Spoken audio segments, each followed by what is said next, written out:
మంచిది ప్రియులారా, తండ్రి అయిన దేవుణ్ణి ఆత్మతోనూ సత్యంతోనూ ఆరాధించడానికి కూడి వచ్చినటువంటి సకల పరిశుద్ధులకు, నా తోటి సహోదరులకు సహోదరిమణులకి మరొకసారి నా హృదయపూర్వక వందనాలు తెలియజేస్తున్నాను.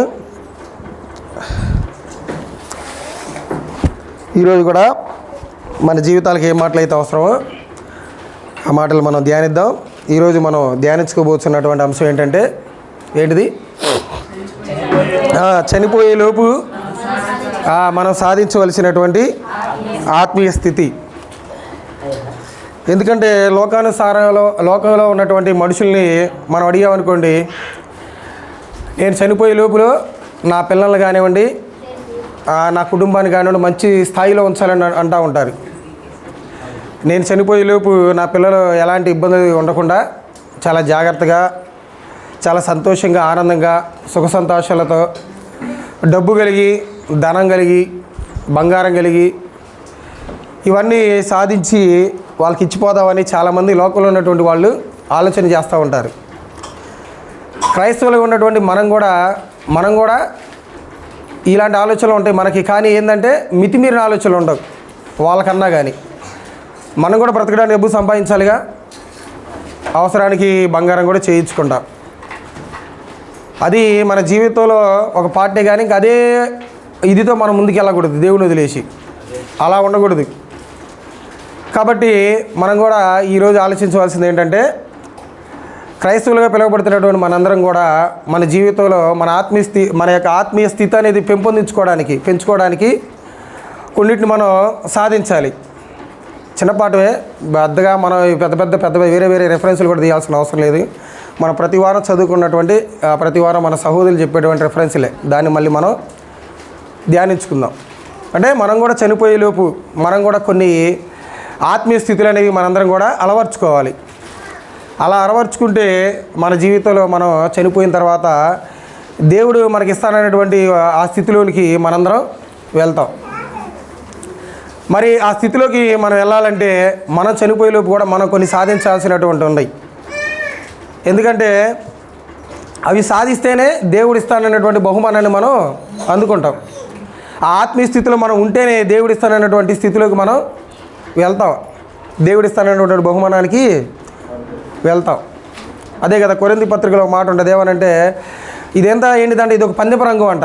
ఈ పందెపు రంగంలో చాలామంది పరిగెడతారు, ఆత్మీయులు పరిగెడతారు, భౌతిక లోక సంబంధులు కూడా పరిగెడతారు. లోక సంబంధులు దేనికోసం పరిగెడతారు? అక్షయమైనటువంటిది దానికోసం పరిగెత్తేది. క్షయమైన దానికోసం పరిగెడతా ఉంటారు పరుగు పందెలో. కానీ మనం దేనికోసం పరిగెత్తాలంటే అక్షయమైన దానికోసం పరిగెత్తాలి ఆత్మీయ స్థితిలోకి రావాలంటే. కాబట్టి మన ఆత్మీయ స్థితిని పొందుకోవాలంటే మనం ఎలాంటి లక్షణాలు కలిగి ఉండాలి, ఏంటి ఆత్మీయ స్థితిలో మనం సాధించాల్సినటువంటి లక్షణాలు ఏంటనేది మనం చూద్దాం. ఒక మాట చూసుకుందాం. చూడండి, మత్తయి సువార్త మన చనిపోయేలోపు మనం సాధించవలసినటువంటి కొన్ని లక్షణాలని మనం చూద్దాం. అంటే సాధించవలసినవి ఉన్నాయి, విసర్జించవలసినవి ఉన్నాయి, ధరించుకోవాల్సిన లక్షణాలు ఉన్నాయి, అమర్చుకోవాల్సిన లక్షణాలు ఉన్నాయి, సంపాదించుకోవాల్సిన లక్షణాలు ఉన్నాయి, మానుకోవాల్సిన లక్షణాలు ఉన్నాయి, వెతకవలసిన లక్షణాలు ఉన్నాయి, ఇంకా కొన్ని లక్షణాలు ఉన్నాయి. అవన్నీ కూడా మనం ఒకదాని తర్వాత ఒకటి ధ్యానిద్దాం. ముందుగా మనం ఒక మాటను చూద్దాం. మత్తయి సువార్త 18వ అధ్యాయం.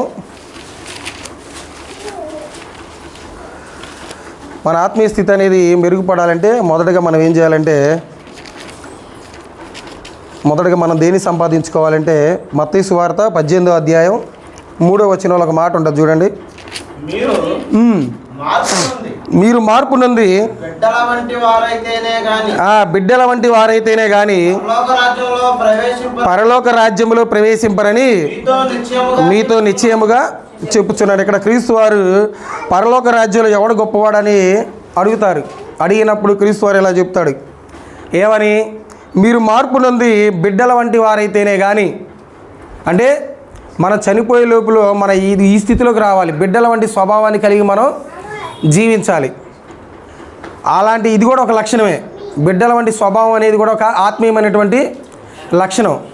ఆ ఆత్మీయ లక్షణాన్ని మనం ఏం చేయాలి? సాధించాలి. అలా సాధించిన వ్యక్తికి దేవుడు ఏమిస్తామంటున్నాడంటే పరలోక రాజ్యం అంటున్నాడు. పరలోక రాజ్యాన్ని మనం సంపాదించుకుంటాం అంటున్నాడు. ఇది కూడా ఒక ఆత్మీయ స్థితి.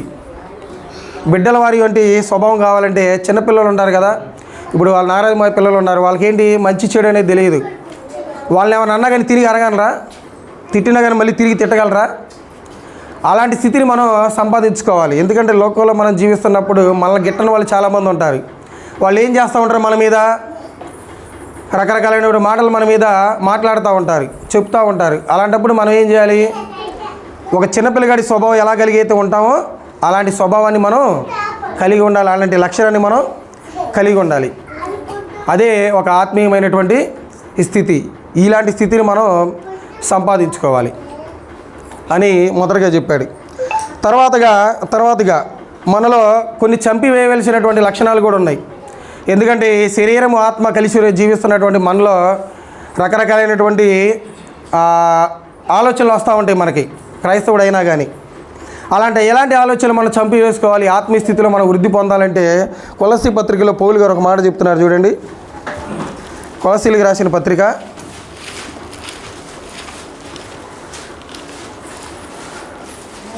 3వ అధ్యాయం 5వ వచనంలో ఒక మాట ఉంటుంది. కావున భూమి మీదనున్న మీ అవయవములను అనగా జారత్వమును, అపవిత్రతను, కామాతురతను, దురాశను, విగ్రహారాధనైన ధనాపేక్షను చంపివేయుడు. ఇదిగో ఇలాంటి లక్షణాలను మనం ఏం చేయాలి? మన ఆత్మీయ స్థితిలో మన గొప్ప ఆత్మీయ స్థితిని మనం సాధించాలంటే వీటిని ఏం చేయాలి? మనం చంపివేయాలి.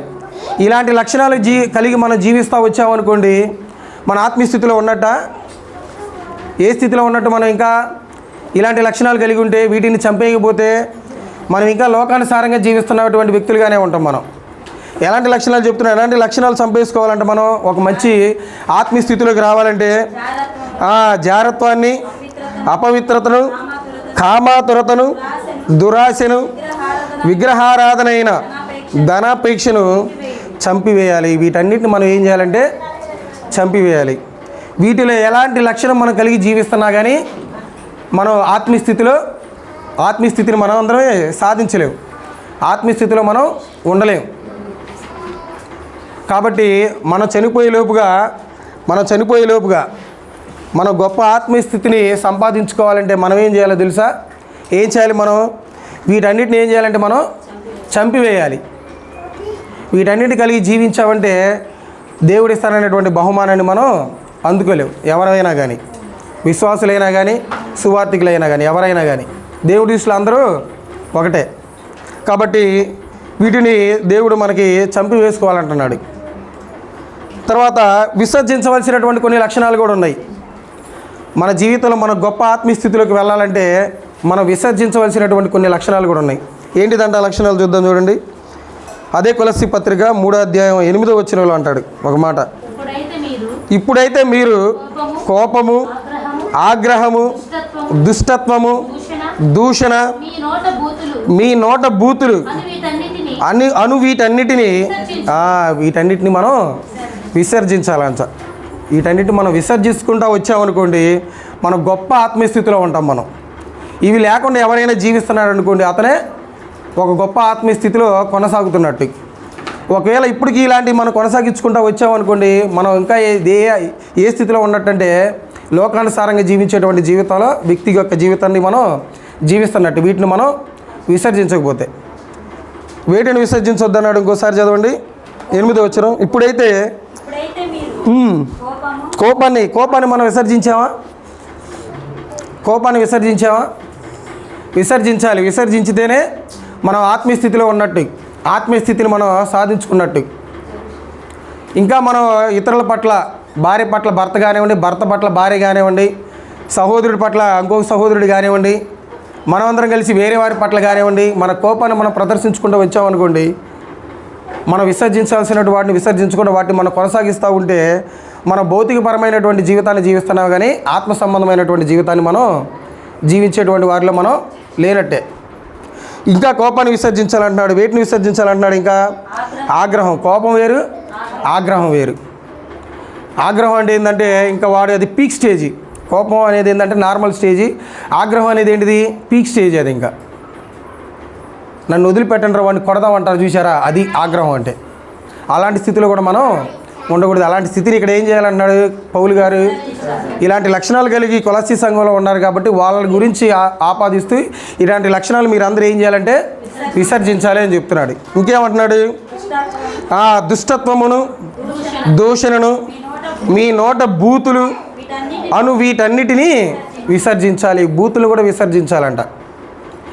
ఇంకా మనం ఇతరుల మీద బూతులు ఆడుతున్నా కానివ్వండి, ఇలా చేస్తున్నా కానివ్వండి, దూషణ మాటలు మాట్లాడుతున్నా కానివ్వండి, వీటన్నిటి మనం ఏం చేసుకుంటూ ఉండాలంటే విసర్జించుకుంటూ ఉండాలి. మన యొక్క శరీరం నుంచి కానివ్వండి, మన నోటి నుంచి కానివ్వండి, అలాంటి మాటలు రానివ్వకుండా చూసుకోవాలి. అలా రాకుండా చూసుకుంటేనే నువ్వు చనిపోయేలోపు గొప్ప ఆత్మీయ స్థితిలో నువ్వు ఉంటావు. అవునా? తర్వాత మనం ఇంకా ధరించుకోవాల్సినటువంటి కొన్ని లక్షణాలు కూడా ఉన్నాయి. ఎలాంటి లక్షణాలు ధరించుకోవాలి? ఇప్పుడు దాకా మనం చంపివేసవలసిన లక్షణాలు చూసుకున్నాం, విసర్జించవలసినటువంటి లక్షణాలు చూసుకున్నాం. మన చనిపోయేలోపు ఆత్మీయ స్థితిలోకి వెళ్ళాలి, ఆత్మీయ స్థితిలోని మనం సాధించుకోవాలంటే. అలాగే కొన్ని ధరించుకోవాల్సినటువంటి లక్షణాలు కూడా ఉన్నాయి.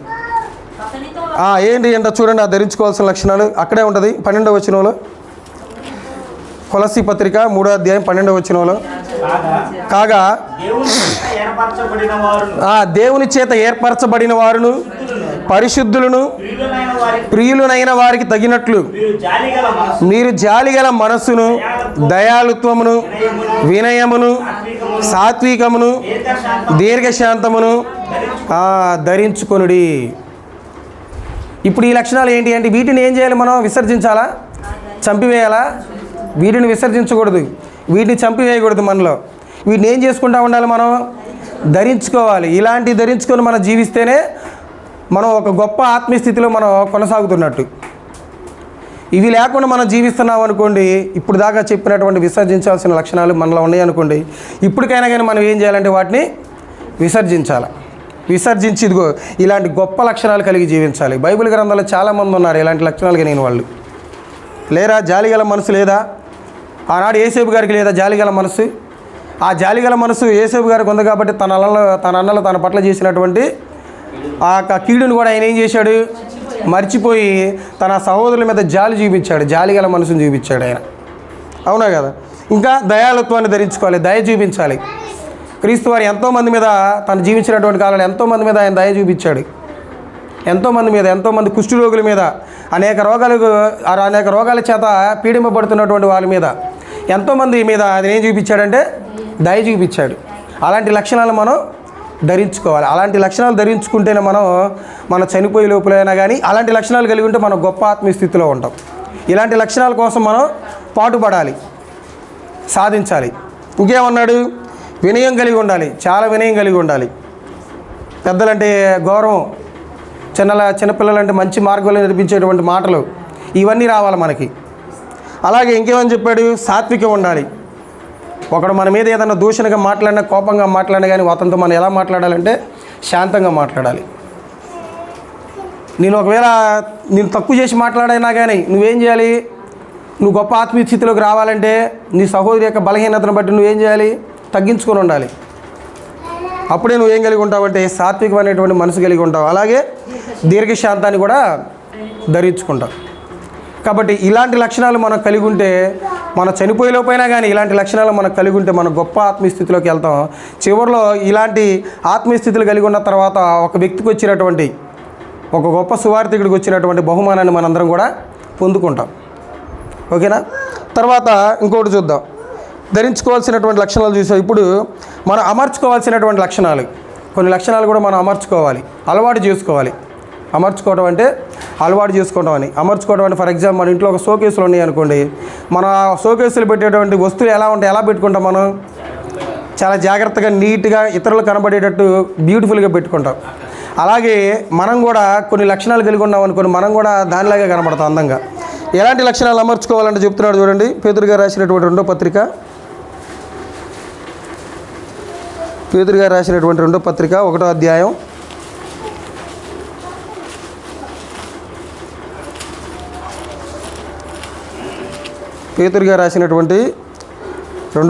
1వ అధ్యాయం ఐదో వచనం. ఆ హేతువు చేతనే ఈ మట్టుకు మీరు పూర్ణ జాగ్రత్త గలవారై మీ విశ్వాసమునందు ఏదమ్మా ఏం చదువుతున్నా? 2 పేతురు పత్రిక కదా. 2 పేతురు పత్రిక 1వ అధ్యాయం 5వ వచనం. ఆ హేతువు చేతనే మీ మట్టుకు మీరు పూర్ణ జాగ్రత్త గలవారై మీ విశ్వాసమునందు సద్గుణమునందు జ్ఞానమునందు ఆశా నిగ్రహమునందు సహనమునందు భక్తి యందు సహోదర ప్రేమయందు దయను అమర్చుకోవాలంట.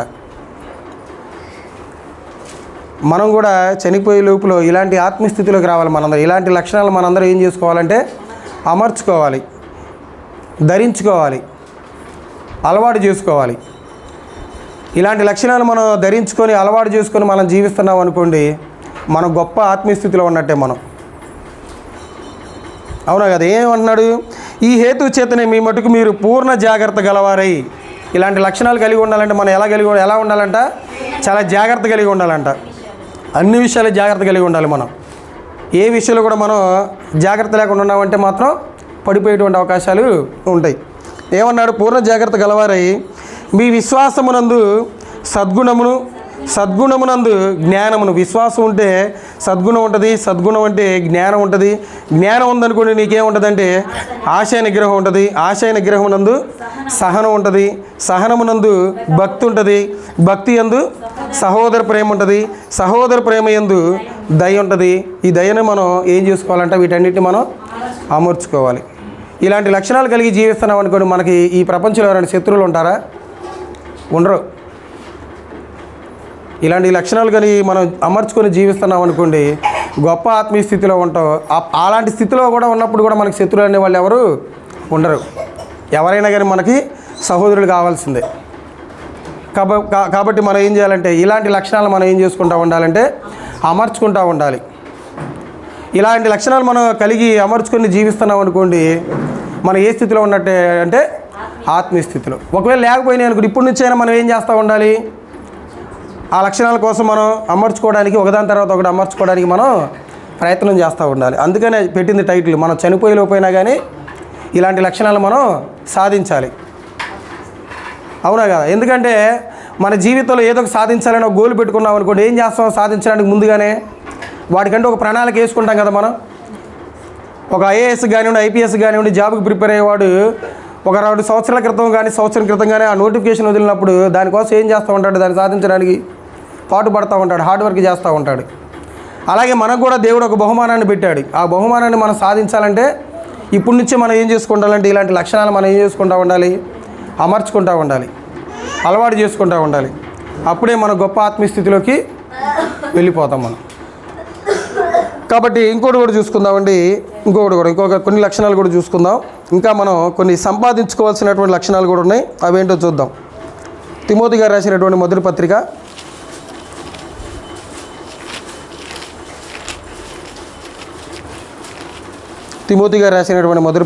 6వ అధ్యాయం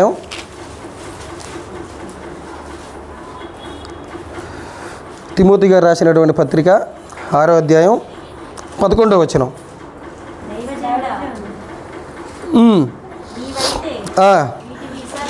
వీటిని విసర్జించి నీతిని, భక్తిని, విశ్వాసమును, ప్రేమను, ఓర్పును, సాత్వికమును సంపాదించుకొనుటకు.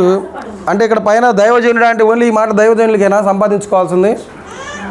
సంఘంలో ఎవరు ఉంటారు? అందరూ ఉంటారు. విశ్వాసులు ఉంటారు, సహోదరులు ఉంటారు, సహోదరిమణులు ఉంటారు, పెద్దలు ఉంటారు, చిన్నలు ఉంటారు, వాళ్ళందరూ ఉంటారు. వాళ్ళందరూ కూడా ఇదిగో ఇలాంటి వాటిని మనం ఏం చేసుకుంటూ ఉండాలంటే సంపాదించుకుంటూ ఉండాలి. ఏం చెప్పాడు?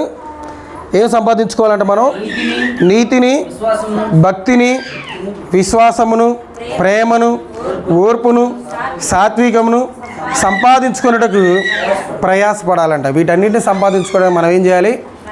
ప్రయాసపడాలి. కానీ వీటి కోసం మనం సంపాదించుకోవడానికి ప్రయాసపడుతున్నావా? లేకపోతే కింద అదే వచ్చిన కింద వేటి కోసం ప్రయాసపడొద్దు అన్నాడు, వేటిని విసర్జించమన్నాడో కూడా చెప్పాడు. వాటిని మనం విసర్జిస్తున్నావా అనేది కూడా ఆలోచించాలి మనం. అవసరం లేదులేమ్మా. కింద ధనాపేక్ష కోసమే ఉన్నాడని, అలా ఉండకూడదని వాటిని విసర్జించాలని, అలాగే కొందరు దాన్ని ఆశించి విశ్వాసం నుండి తొలగిపోయారని కొన్ని మాటలు చెప్పుకుంటూ వస్తాడు. అదే పనిలో మనం ఉన్నామనుకోండి, మనం ఏ స్థితిలోకి వెళ్ళిపోతామంటే భౌతిక సంబంధమైనటువంటి స్థితిలోకి వెళ్ళిపోతాం. మనం లోకానుసారమైనటువంటి వ్యక్తిలోకే దిగిపోతాం మనం. కాబట్టి ఇక్కడ ఉన్నటువంటి ప్రతి ఒక్కరు కూడా మనం సంపాదించుకోవాల్సినటువంటి గొప్ప ఆత్మీయ స్థితి ఏంటిదంటే ఇదే. వేడిని సంపాదించాలంటే నీతిని సంపాదించాలి, భక్తిని సంపాదించాలి, విశ్వాసాన్ని సంపాదించాలి, ప్రేమను సంపాదించాలి, ఓర్పుని సంపాదించాలి, సాత్వికమును సంపాదించాలి. సంపాదించడానికి మనం ఏం చేయాలంటే ప్రయాసపడాలి. ఎంతవరకు ప్రయాసపడాలి? ఇప్పుడు ప్రయాసపడితే వస్తాయంటే ఇప్పుడు అంటే రావు. ఏం చేస్తూ ఉండాలంటే ఒకదాని తర్వాత ఒకటి రోజులు గడిచే కొద్ది వాటిని మనం ఏం చేసుకుండాలి? సంపాదించుకుంటూ ఉండాలి. అలా సంపాదించుకుంటూ వస్తేనే మన గొప్ప ఆత్మీయ స్థితిలోకి వెళ్ళిపోతాం. అంటే మరణం అనేది మనకి ఎప్పుడు వచ్చిందో తెలుసా అంటే తెలియదు. ఎప్పుడు చనిపోతామో మనకు తెలియదు. కాబట్టి చనిపోయే లోపు, అందుకని అంది, చనిపోయే లోపు మనం వీటన్నిటి మనం ఏం చేసుకుంటూ ఉండాలంటే సంపాదించుకోవాలి అని ఇక్కడ పౌలు గారు చెప్పారు. తర్వాత కొన్ని వేసుకోవాల్సినటువంటి విషయాలు కూడా ఉన్నాయి. మనం మానుకోవాల్సినటువంటి కొన్ని లక్షణాలు కూడా ఉన్నాయి. ఏంటి చూద్దాం అవి కూడా. పేతురు గారు రాసినటువంటి మొదటి పత్రిక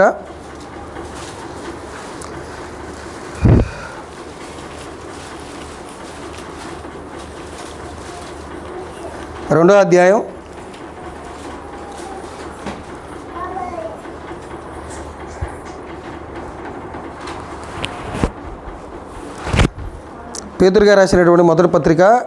2వ అధ్యాయం మొదటి 3 వచనాలు. మరియు మాన్యత కలిగి నెమ్మదిగాను సుఖముగాను బ్రతుకు నిమిత్తము.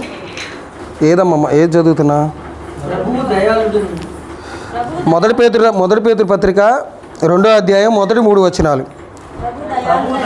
ప్రభు దయాళుడని మీరు రుచి చూచి ఉన్న ఎడల సమస్తమైన దుష్టత్వమును, సమస్తమైన కపటమును, వేషధారణను, అసూయను, సమస్త దూషణ మాటలను మానాలంట. ఇదిగో వీటన్నిటిని ఏం చేయాలి? మనం మానుకోవాలి. వేటిని మానుకోవాలంటే అంటే దేవుడి యొక్క ఆ యొక్క స్వభావాల్ని, ఆ యొక్క లక్షణాలు మనం రుచి చూసి ఉన్నామనుకో, రుచి చూసినా కానీ మనం ఇంకా ఇలాంటి లక్షణాలు కలిగి ఉంటే వాటిని మనం ఏం చేసుకోవాలంటే ఇప్పటికైనా కానీ మానుకోవాలి. అలా మానుకొని నువ్వు జీవిస్తే గొప్ప ఆత్మీయ స్థితిలోకి వెళ్తావు. ఆత్మీయ స్థితిలో నువ్వు ఉన్నట్టే. ఏం మానుకోవాలంటున్నాడు? సమస్తమైనటువంటి దుష్టత్వం. ఇలాంటి లక్షణాలు ఎవరిలో ఉంటాయి అంటే మనిషిగా జీవించినటువంటి మనలోనే ఉంటాయి. సమస్తమైన దుష్టత్వం మనలోనే ఉంటుంది. సమస్తమైనటువంటి కపటం మనలోనే ఉంటుంది. వేషధారణ కూడా ఉంటుంది. అలాగే అసూయ ఉంటుంది. ఇంకేముంటుంది? సమస్తమైనటువంటి దూషణ మాటలు ఉంటాయి. వీటన్నిటిని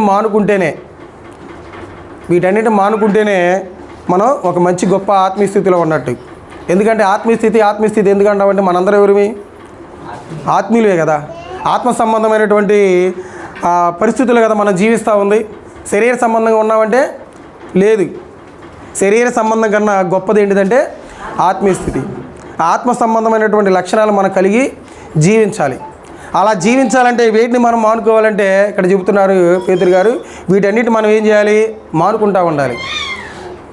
అలా మానుకోకుండా మనం చనిపోయామనుకో ఎక్కడికి వెళ్తాం? మనం తెలుసు ఎక్కడికి వెళ్ళాలి. ఎక్కడికి వెళ్తాం మనం? నరకానికి వెళ్ళేది. వీటన్నిటి మానుకోకుండా మనం జీవిస్తూ ఉన్నాం. దేవుడు ఆశీర్వదిస్తున్నాడు, మారతాడేమోనని. మారలేదు, చనిపోయి ఎక్కడికి వెళ్తాం? నరకానికే కదా వెళ్ళేది. అలా ఎలా ఉంటుందో తెలుసుగా నరకంలో. ధనవంతులు లాజరు యొక్క మనం చదువుకున్న వాళ్ళ యొక్క జీవిత గాథలు. ఎలా పడితే అలా జీవించాడు, వేటిని మానుకోలేదు. విలాసవంతమైనటువంటి జీవితాన్ని జీవించినటువంటి ధనవంతుడేమో నరకానికి వెళ్ళిపోయాడు. సాత్వికంగా మంచి లక్షణాలు కలిగి జీవించినటువంటి లాజరు ఏమైపోయాడు? అంటే మనలో ఉన్నటువంటి కొన్ని వ్యసనాలు కూడా మనం ఏం చేసుకోవాలంటే మానుకోవాలి. ఇప్పటికైనా కానీ ఇంకా దేవుడు నీకు ఆయుష్ని, ఆరోగ్యాన్ని ఇస్తున్నాడు మనందరికీ. ఇప్పటికైనా కానీ మనలో ఉన్నటువంటి కొన్ని వ్యసనాలు ఉన్నాయి అనుకోండి, మనం ఏం చేస్తూ ఉండాలి? మానుకుంటూ ఉండాలి. మన పక్కన తిరిగేటువంటి స్నేహితులు కూడా మన అందరు మంచోళ్ళు అయి ఉంటారంటే ఉండరు. ఎవరయ్యా మంచోళ్ళు అంటే మన ఆత్మీయులే మనకు మంచోళ్ళు, ఆత్మ సంబంధులే మనకు మంచోళ్ళు. లోకానుసారంగా తిరిగేవాడు మన మంచోడు అంటే మంచోడు కాదు, వాడిని ఎప్పుడు మనల్ని పడగొట్టాలని చూస్తూ ఉంటాడు, లాలన మాటలు చెబుతూ ఉంటాడు, మనల్ని తీసుకెళ్తాడు, పాపలో ముంచేస్తాడు. అలా పాపలో పడకుండా నువ్వు ఉండాలంటే నువ్వు ఎవరితో సావాసం చేయాలంటే ఆత్మీయులతోనే సావాసం చేయాలి. ఆత్మీయులతో సావాసం చేస్తే వీటిని మానుకుంటావు. నువ్వు లోక సంబంధమైన వ్యక్తులతో సావాసం చేసావనుకో, వాళ్ళ నుంచి మనం కొత్తవి అలవాట్లు, పూర్వపు అలవాట్లు మళ్ళీ నేర్చుకుంటాం మనం. కాబట్టి ఇలాంటి లక్షణాలు మనం ఏం చేసుకుంటూ ఉండాలంటే మానుకుంటూ ఉండాలి. మానుకుంటేనే కొన్ని అసూయలు ఉంటాయి మనకి, ఇప్పుడు కూడా మానుకోలేనటువంటి కొన్ని అసూయలు ఉంటాయి, వ్యసనాలు ఉంటాయి. వాటన్నింటిని మనం ఏం చేసుకోవాలి? మానివేసుకోవాలి, తీసివేసుకోవాలి మన జీవితంలో. ఇంకా కొనసాగుతా జీవిస్తే చనిపోతే ఎక్కడికి వెళ్తామని లేఖనాలు సెలవిస్తుంది? నరకానికి. ఎందుకు అంతకాడికి మనం ఇక్కడికి వచ్చేది ఆదివారం దేవుని ఆరాధించేది? వీటిని మానుకోకుండా దేనికి మనం ఆదివారం వచ్చి వీటిని మానుకోకుండా మనం జీవిస్తున్నాం అనుకో, ఉపయోగం లేదు కదా. అలా జీవించేవాడిని ఏమని చెప్తుంది ఇక్కడ? వేషధారణ కూడా ఉంది. అంటే దేవుడు చెప్పినటువంటి మాటల ప్రకారం జీవించకుండా ఏదో ఆదివారం వచ్చిందని వస్తూ ఉండి ఆరాధన తీసుకుంటా ఉండి ప్రభు రాత్రి భోజనాన్ని, ఆయన శరీరాన్ని, ఆయన రక్తాన్ని భుజిస్తూ ఉన్నావు అనుకో, నువ్వు ఎవరివి? వేషధారివే కదా, వేషధారివేగా ఎవరైనా కానీ. కాబట్టి వీటన్నిటి మనం ఏం చేస్తూ ఉండాలంటే మానుకుంటూ ఉండాలి. ఇప్పటికైనా లేదు, సమయం ఉంది, మనకి సమయం ఉంది కాబట్టి ఇల్లుని మనం చక్కబెట్టుకోవాలి, వీటన్నిటి మనం మానుకోవాలి అని దేవుడి వాక్యం ఇక్కడ సెలవిస్తూ ఉంది. ఇంకా కొన్ని వెతకవలసినటువంటి కూడా వెతకాలి. మనం కొన్ని వెతకవలసినటువంటి లక్షణాలు కూడా కొన్ని ఉన్నాయి. అయ్యేంటో చూద్దాం. చూడండి, కొలస్సీలకు రాసిన పత్రిక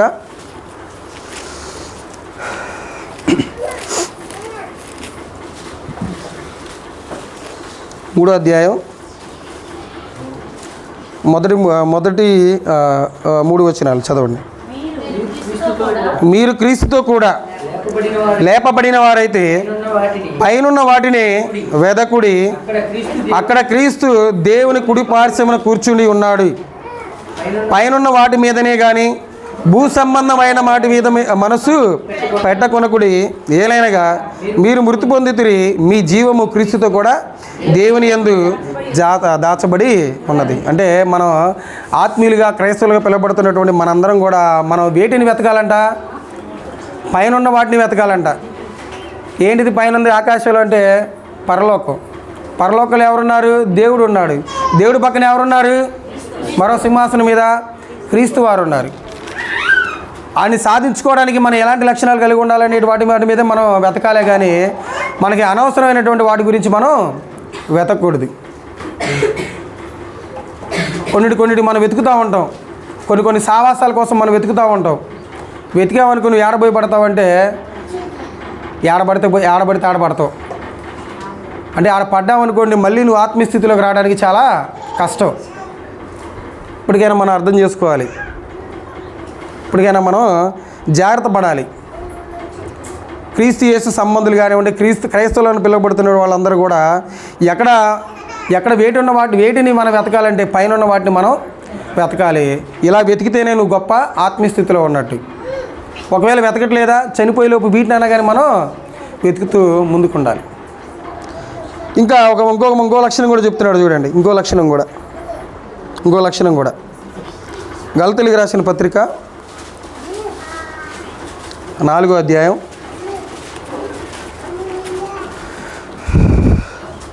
4వ అధ్యాయం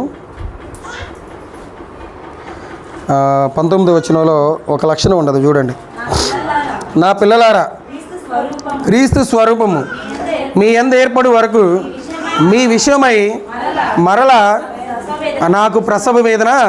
అంటే క్రీస్తు స్వరూపం అనేటువంటి లక్షణం కూడా మనలో ఉండాలి. క్రీస్తు స్వరూపం అంటే ఏంది? ఆయన బొమ్మ. స్వరూపం అంటే ఏంటిది? బొమ్మ.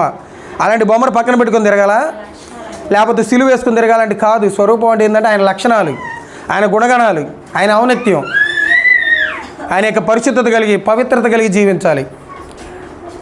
అలా జీవిస్తేనే, ఆయన స్వరూపాన్ని కలిగి జీవిస్తేనే ఆ వ్యక్తి గొప్ప ఆత్మీయస్థితిలో ఉన్నట్టు.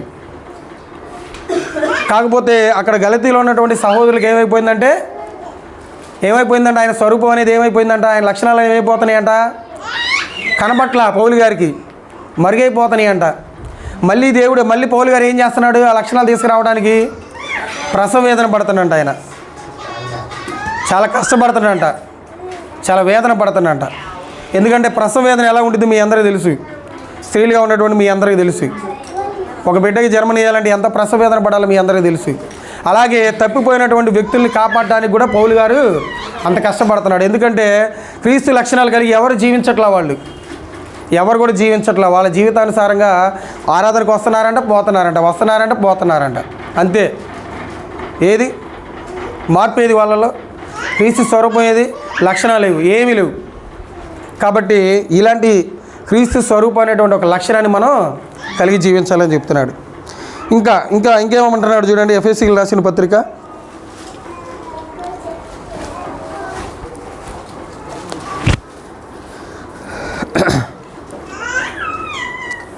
ఎఫెసీయులకు రాసిన పత్రిక 4వ అధ్యాయం 11వ వచనంలో ఒక మాట ఉంటుంది.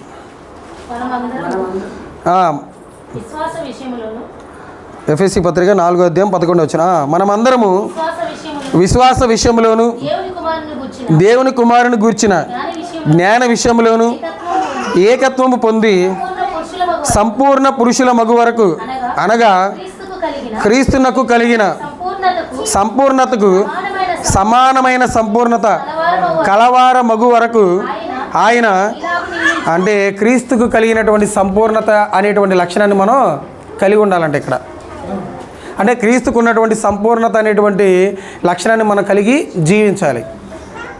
అది కూడా ఏంటిది? అది కూడా మనం చనిపోయేలోపు సాధించవలసినటువంటి ఒక ఆత్మీయ స్థితి. ఆయనకి ఇచ్చినటువంటి పనిని ఆయన ఏం చేసుకుంటూ వచ్చే భూమి మీదకి వచ్చి ఏం చేశాడు?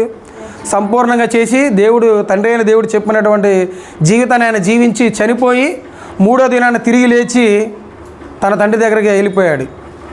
మనల్ని కూడా దేవుడు ఇక్కడికి పంపించింది అందుకే. తన పనిని చేసి తన జీవించినటువంటి జీవితాన్ని జీవించి మళ్ళీ తన దగ్గరికి రావాలని కోరుకుంటున్నాడు దేవుడు. మరి వెళ్తున్నారంటే మనుషులు అలాంటి సంపూర్ణత సాధించి చనిపోతున్నారంటే లేదు.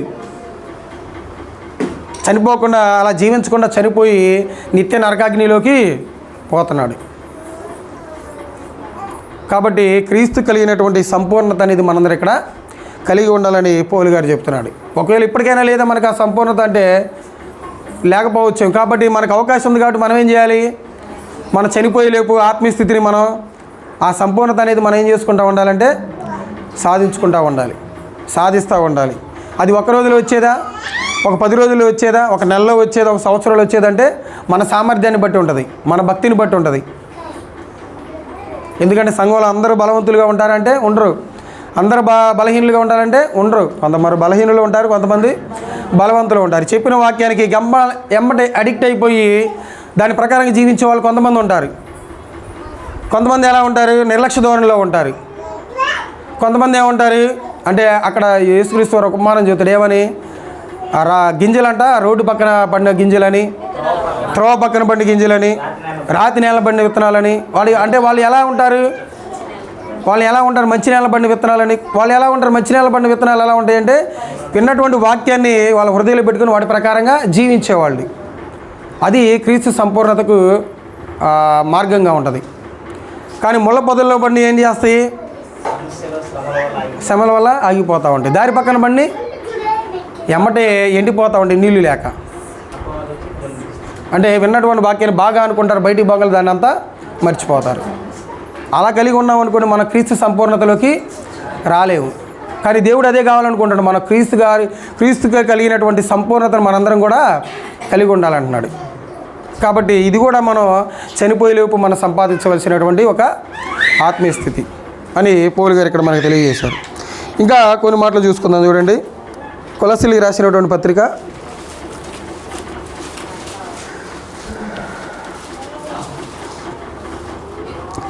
1వ అధ్యాయం 22వ వచనం,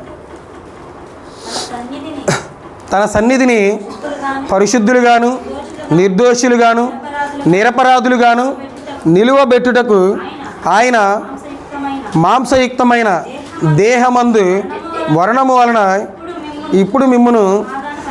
ఇప్పుడు మనల్ని సమాధానపరిచాడు. అంటే మనం ఎలా సమాధానపరిచాడంటే, మనం ఎలా ఉండాలని, మన సన్నిధులు అంటే దేవుని సన్నిధానం మనం ఎలా జీవించాలని? పరిశుద్ధులుగా ఉండాలని. మరి మనం పరిశుద్ధులుగానే ఉంటున్నావా? పరిశుద్ధులుగా ఉండడం అనేది కూడా ఒక ఆత్మీయ స్థితే. ఆత్మీయ స్థితి కలిగి ఉంటున్నామా మనం అంటే మనల్ని మనమే ప్రశ్న వేసుకోవాలి. అలాగే ఇంకేమంటున్నాడు, నిర్దోషులుగా ఉండాలంట. మనం ఎలాంటి బలహీనతకు మనకి మన జీవితంలో చోటు ఇవ్వని వారిగా ఉండాలి. మనం ఏదైనా ఒక బలహీనత మన శరీరంలోకి వచ్చినప్పుడు దాన్ని మనం అణిచిపెట్టుకొని ఉండాలి, దాన్ని నెరవేర్చేవారిలాగా ఉండకూడదు. ఎలాంటి నిర్దోషం అనేది మన శరీరంలో మన ఆత్మలో కనబడకూడదు. ఇంకేమన్నాడు, నిరపరాధులుగా ఉండాలి. ఎవరు కూడా ఈడు దొంగ, ఈడు వ్యభిచారి, ఈడు అపవిత్రుడు అని మన మీద ఏలెత్తి చూపేటటువంటి స్థితిలోకి మనం రావాలి. ఇంకేమన్నాడు, నిలవబెట్టుటకు ఆయన మాంసయుక్తమైన దేహం ముందు మరణం వల్ల ఇప్పుడు మమ్మను సమాధానపరిచారంట. అలా మన కొరకు ఆయన చనిపోయి ఆయన దేహాన్ని ఆ యొక్క కలవరి శిల మీద ఎలాగైతే ఒక పొలం అయితే ఎలాగైతే నాగల ద్వారా దున్నబడుతుందో అలా దున్ని తన యొక్క జీవితాన్ని ఆయన మన కోసం దారబోసాడు కలవరి శిల మీద. మనం ఎలా ఉండాలని అంటే ఇలా పరిశుద్ధులుగా ఉండాలని, నిర్దోషులుగా ఉండాలని, నిరపరాధులుగా ఉండాలని, ఇలా ఉండాలని ఆయన మన కోసం తన శరీరాన్ని నలగొట్టుకున్నాడు. మరి దానికి సాదృశ్యంగా మనం తీసుకుంటూనే ఉన్నాం ప్రతి వారం. మరి ఎంతవరకు మన ఆత్మీయస్థితిని మనం పెంపొందించుకుంటున్నాం అనేది కూడా మనం జ్ఞాపకం చేసుకోవాలి, తలంచుకోవాలి. ఎందుకంటే ఒక్కళ్ళ పాయింట్ అవుట్ చేసి చూపించేది కాదుగా ఇది. ఇప్పుడు స్కూల్లో నేను ఒక టీచర్ని కదా, ఎవరైనా గోల చేస్తున్నాడు, గోల చేసేవాడి మీద ఇలా చూపించి లేచి వాడికి పనిష్మెంట్ ఇవ్వచ్చు. ఇది అలాంటిది కాదు కదా. సంఘం అనేది అలాంటి పరిస్థితి అంటే కాదు. ఎవరికి వాళ్ళే ఏం చేసుకుంటూ ఉండాలంటే స్వపరిశీలన చేసుకుంటూ ఉండాలి. స్వపరిశీలన చేసుకొని నేను ఎంత శాతం వరకు నేను ఆత్మీయ స్థితిలో ఉన్నాను, ఎలాంటి లక్షణాలు కలిగి ఉన్నాను, వేటిని నేను విసర్జిస్తున్నాను, దేవుడు విసర్జించబడిన వాటిని విసర్జిస్తున్నాను లేదా, దేవుడు చంపివేయవలసినటువంటి వాటి లక్షణాలు చంపివేసుకున్నాను లేదా, దేవుడు మానుకోమన్నటువంటి లక్షణాలు నేను మానుకుంటున్నానా లేదా, దేవుడు సంపాదించుకోవాల్సినటువంటి లక్షణాలు సంపాదించుకుంటున్నానా లేదా, ధరించుకోవాల్సినటువంటి లక్షణాలు నేను ధరించుకుంటున్నానా లేదా అనేది మనందరం కూడా ఆలోచించుకోవాలి. ఇలా ధరించుకుని ఇలా ఉంటేనే ఆయన యొక్క రక్త మాంసాలకు మనం విలువ ఇచ్చినటువంటి వ్యక్తులుగా కనబడతాం. అలా లేకపోయామనుకో మనకన్నా ద్రోహులు ఎవరు లేరు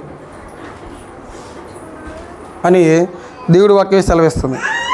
ఇలాంటి లక్షణాలు ఇలా పరిశుద్ధులుగా, నీతిమంతులుగా, యథార్థత కలిగి మనందరం జీవించామనుకో ఆనాడు బైబిల్ గ్రంథంలో ఉన్నటువంటి భక్తుడికి వచ్చినటువంటి బహుమానాన్ని మనం కూడా పొందుకుంటాం. ఏంటిదంటే చూడండి, చివరికి మాట చూసుకొని ముగించుకుందాం. 2 తిమోతి పత్రిక 4వ అధ్యాయం, తిమోతికి రాసినటువంటి 2వ పత్రిక 4వ అధ్యాయం 7-8 వచనాలు. మంచి పోరాటం పోరాడి తిని నా పరుగు కడముట్టించి తిని విశ్వాసము కాపాడుకుంటుని ఇక మీదట నా కొరకు నీతి కిరీటము ఉంచబడి ఉన్నదంట. దీనికోసం మనం కూడా ప్రయాసపడాల్సింది. పౌలు గారు ఆనాడు ఎలాగైతే నీతి కిరీటం కోసం ప్రయాసపడ్డాడో, వేటినైతే విసర్జించాలో వాటిని విసర్జించాడు ఆయన, వేటినైతే ధరించుకోవాలో వాటిని ధరించుకున్నాడు, వేటినైతే చంపివేయాలనుకున్నాడు వాటిని చంపివేసుకున్నాడు, వేటినైతే మానుకోవాలైనా మానుకున్నాడు, వేటినైతే సంపాదించుకోవాలైనా సంపాదించుకున్నాడు. ఇలా సంపాదించుకొని మంచి పోరాటాన్ని పోరాడాడు ఆయన. పోరాడిన తర్వాత తన విశ్వాసాన్ని కాపాడుకున్నాడు. విశ్వాసాన్ని కాపాడుకున్న తర్వాత దేవుడు ఆయనకి ఏమి ఇచ్చాడంటే ఒక నీతి కిరీటం. మనకు కూడా వచ్చేది అదే, మనం చనిపోయిన తర్వాత వచ్చేదే మనకు ఒక మంచి నీతి కిరీటం. ఆ నీతి కిరీటం కోసం మనం ఏం చేస్తూ ఉండాలంటే ఇలాంటి ఇప్పుడు దాకా చెప్పినటువంటి లక్షణాలు మనం ధరించుకుంటూ ఉండాలి, అమర్చుకుంటూ ఉండాలి, సాధించుకుంటూ ఉండాలి, ప్రయాసపడతా ఉండాలి. వీటిని అన్నీ మనం పెడచెవిని పెట్టి మనం జీవిస్తున్నాం అనుకోండి. ఒక పేరు ఉంది కదా, మనం ప్రకటన గ్రంథంలో చెప్పుకున్నాం ఒక మాట, ఏంటిదంటే జీవిస్తున్నాం అని పేరు మాత్రం ఉంది కానీ మనం ఎలా ఉంటాం, మృతుడిగానే ఉంటాం. కాబట్టి మనం చేయాల్సింది ఏంటంటే ఇప్పటికైనా కానీ మారు మనసు పొందాలి. ఇప్పటికైనా కానీ ఇలాంటి లక్షణాలు కలిగి ఉంటే మనం ఏం చేయాలి, ఇప్పటికైనా కానీ మారు మనసు పొందాలి. మనం దేవుడు వేటిని విసర్జించమన్నాడు వాటిని విసర్జించేటువంటి మారు మనసు అనేది మనకు రావాలి. దేవుడు వేటిని చంపివేయమన్నాడు వాటిని చంపివేసుకోవడానికి మనం మారు మనసు పొందాలి. ఇప్పటికైనా కానీ మారు మనసు పొందాలి. ఎందుకంటే ప్రకటన గ్రంథంలో ఉన్నటువంటి సంఘాలందరితో చివరిలో నువ్వు మారు మనసు పొందు అంటాడు. ఎందుకంటే అప్పట్లో కూడా ఉన్నటువంటి వ్యక్తులకి ఉన్నాయి కొన్ని, వాటిని ఆ యొక్క బలహీనతల నుండి వాళ్ళు ఏం చేసుకోవాలి, మారు మనసు పొందాలి. మనకు కూడా ఉండొచ్చు, వీటికి ఉన్న వాళ్ళందరిలో మనకు కూడా కొన్ని బలహీనతలు ఉన్నాయి. వీటిల్లో మనం కూడా ఇంకా కొన్ని చంపివేసుకోలేదేమో, కొన్ని విసర్జించవలసినవి ఇంకా విసర్జించలేదేమో. కొన్ని మానుకోవాల్సిన ఇంకా మానుకోలేదేమో. దేవుడు మనకి ఇచ్చినటువంటి మంచి అవకాశం అనుకోవచ్చు దీన్ని. ఇప్పటికైనా మనం ఏం చేయాలి? వీటిని మానుకోవాలి. నీతి కిరీటం నీకు కావాలంటే వీటన్నిటిని ఏం చేయాలి? నువ్వు మానుకోవాలి. మంచి పోరాటాన్ని పోరాడాలి. మనందరం కూడా చనిపోయిన తర్వాత దేవుడు ఇస్తాననేటువంటి నీతి కిరీటాన్ని మనందరం కూడా పొందుకోవాలి, సంపాదించుకోవాలి. ఇలా సంపాదించుకోవాలని నన్ను నేను హెచ్చరించుకుంటూ మిమ్మల్ని హెచ్చరిస్తూ నా మాటలు ముగిస్తున్నప్పటి వరకు దేవుని వాక్యాన్ని విన్నటువంటి మీ అందరికి కూడా నా హృదయపూర్వక వందనాలు తెలియజేస్తున్నాను.